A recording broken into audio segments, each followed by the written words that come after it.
I guess I'm trying to understand how the deal might look. You could use it. If you bought the condo, you could rent it out, or you could put it back on the market. Is there a liquid market for, like, say in Panama, is there a liquid market for the condos once the group deal is put together?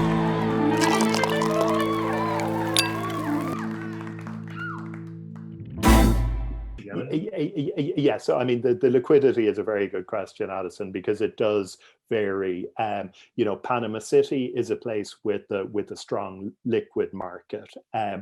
Other places that are maybe more resorty destinations, liquidity there can kind of come in waves and can maybe be more influenced by sentiment back home. So with these deals, it's, you never want to be kind of stuck to a timeline for exiting. You never want to say, hey, the day it's delivered, I want to exit, because that might or mightn't be a big moment. But kind of broadly speaking, once you can plan and be patient, liquidity or lack thereof becomes your friend in our beat, because those moments of low liquidity, those are the buying moments. And effectively, when COVID hit, that was the kind of the low liquidity scenario that we just pounced on, and I was able to kind of turn that into just a phenomenal buying moment for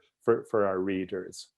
That's really interesting to me because without having talked to you directly about the impact of COVID, I would have thought that that prices would have gone down, which is an opportunity to buy, but also that the risk of buying would have gone way up, because we don't know how long the pandemic is going to last, and the amount of international travel has dropped to, or for a while it dropped to zero.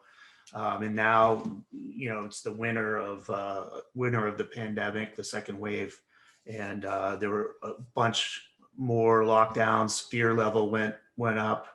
I'm surprised to hear you say, other than the opportunity to buy at, fire sale prices, that, well, I guess more deals would pop up too, and you mentioned that. But there's also a lot of people that are interested in getting in. Yeah, there is. So, a few things are kind of converging here, Addison.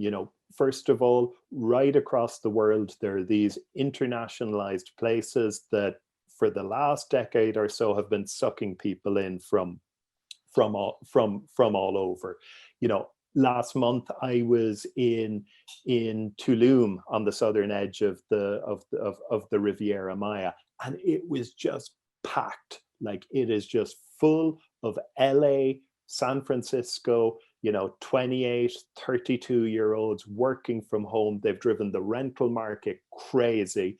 Long-term rental rates have gone up 250%. People literally are moving 40 miles away because they cannot find a long-term rental. So in the mix of all this, you have the completely transformed workplace.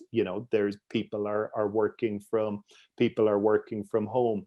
Mexico has been open. There's been just this surge of remote workers moving to places like Tulum.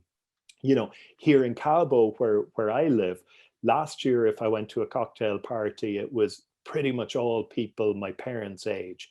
This year, Jesus, you wouldn't believe it. Like, it's all these millennials packing the gym, and they're, oh my God, like, it's just this different world. So then the other thing to consider, Addison, is that many of our deals have a 2 to 3 year build period. So we can buy now at this crisis moment, and ultimately, when it comes time to deliver and to take possession, I feel comfortable that there'll be some kind of, the travel will be back in some kind of capacity, and that we're buying in these internationalized places that are going to be a big beneficiary of all this flux. So what I've seen with COVID, I mean, the word I'd use is acceleration. There's been an acceleration of the move of people to Tulum. There's been an acceleration of the interest in Panama. And here's where things get really sweet, okay? Panama has been incredibly successful over the past 15 years at developing out their financial services industry, developing the canal, being a hub for regional multinational HQs.